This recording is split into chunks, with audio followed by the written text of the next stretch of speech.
be touching the floor, knees out and hips below knees. The squat is a basic. Load it with weight, it's more intense, but still just a basic. A single leg squat, aka pistol, is a rung up the ladder, but still a basic, one of the 6 I mentioned. And don't worry, I'll show you how to do these. And you'd be surprised to hear that a backflip, although advanced to 99% of people, is still just a basic rung on the ladder. All it is a jump and a reverse crunch in the air going against centrifugal force, which is like doing a 400-pound abdominal curl. Here's the math. A backflip also has a bent leg landing, generating about 2 times body weight of force or more, similar to landing in a 400-pound partial squat. And bigger jumps are even more intense, generating thousands of pounds. But the backflip, squat, and pistol all remain basics because you can continue advancing up the ladder from that point. You see, what is advanced to some is basic to others, which is why you should not break law number 1 from my previous video and substitute media like this for appropriate instruction. But you, as a human being, are designed to climb this ladder of skill throughout your life, which brings with it the byproducts of strength and sustainability. So let's define skill and start working our way up the ladder together. Skill is defined as dexterity and coordination, especially in the execution of learned physical tasks. Look carefully at this definition because it involves 2 things that are rarely ever even mentioned: dexterity and coordination. Patrick, 60, an attorney, an incredible student, discusses dexterity in his student story. It's how he's developed such excellent strength and skill at this point. So I realized as a more mature athlete that I had to not just focus on strength, but also focus on flexibility, mobility, and dexterity. Notice that skill also involves the mental side, learning physical tasks. Okay, so why is skill the one most important thing and the secret to superhuman strength and sustainability? Without dexterity and coordination, you have nothing. You can't even walk or take out the trash, let alone put weights on a bar or do a flip without some level of human dexterity and coordination. And the absence of dexterity and coordination leads to injury and pain. Imagine doing a squat or a pistol without dexterity or coordination. But what's worse is the absence of learning, which is the path to ignorance. And ignorance is the true root cause of all pain and injury.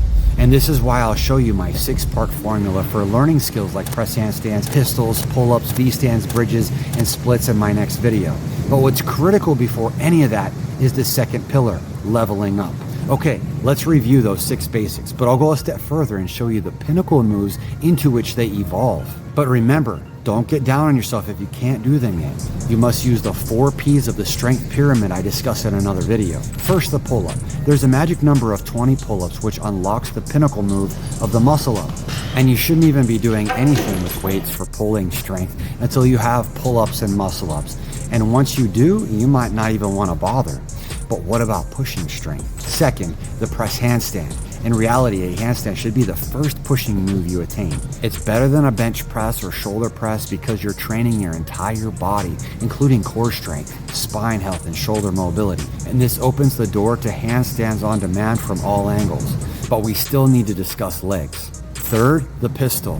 Now, a heavy barbell squat certainly activates the central nervous system and hormonal system more than a pistol, but the mobility, agility, dexterity, and coordination of the pistol are far superior to a weighted squat.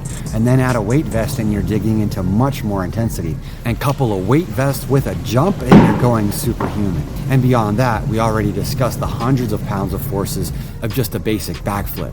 And a round off the backflip can generate over 2,000 pounds of force. But that means nothing if you don't have a strong back. So fourth, the bridge. Everyone thinks they're fit until you ask them to do a bridge. And the bridge leads to back walkovers and hollow backs, which even Olympian weightlifters use for training. But don't beat yourself up if you can't yet. Relax, we'll go in detail in the next video. Now what about core? Fifth, the V-stand.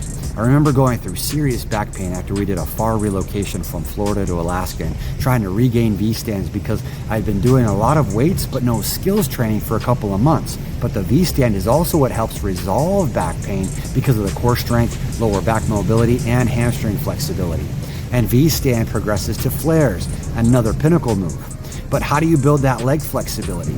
So sixth, full splits. Can you imagine what it'd be like to have additional leg strength through all that extra range of motion of the full splits? Even some professional bodybuilders build full splits, and this leads to the leg iron cross.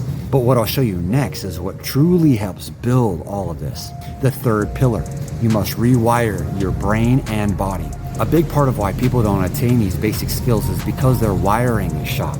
First, you might be going on decades of accidentally building weak links because of overcompensations leading to imbalances. Second, these weak links lead to all sorts of other problems you might not even realize physically and mentally.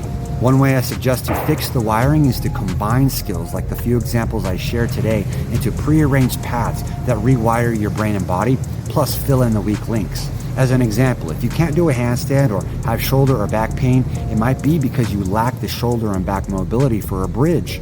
That's a weak link. Yet if you implement the master mindset I talk about in my previous video, which is intrinsic to rewiring your brain and body for learning, everything starts firing correctly. Because remember, learning is a key part of the definition of skill, and learning a set of moves incorporates both dexterity and coordination, and thus you will gain overall skill, and as a byproduct, superhuman strength plus sustainability. Here's what I mean. Just look at this portion of Powerbatics kata for handstand level 1. You'll go from a stalder squat and press back to a stalder plank, and then a foot-assisted crab stand, which are all helping build that press handstand. But then you turn this over into a bridge twist, and then back up to standing, thereby filling in weak links literally while you train something fun. And because 99.9% of humans are not training this way at all, you will in a very real way become literally superhuman. Now I want you to watch the next videos I prepare for you, which will help keep you on track. But the biggest pieces that are often missing for you to really make the progress you want include accountability and community, which are 2 parts of the 6-part formula I'll share in the next video. As a teaser, one of the other parts is the science of the technical progressions. But if you want to discuss accountability and making actual progress sooner, we could do that too. Just schedule a time. See you in the next video and in training soon.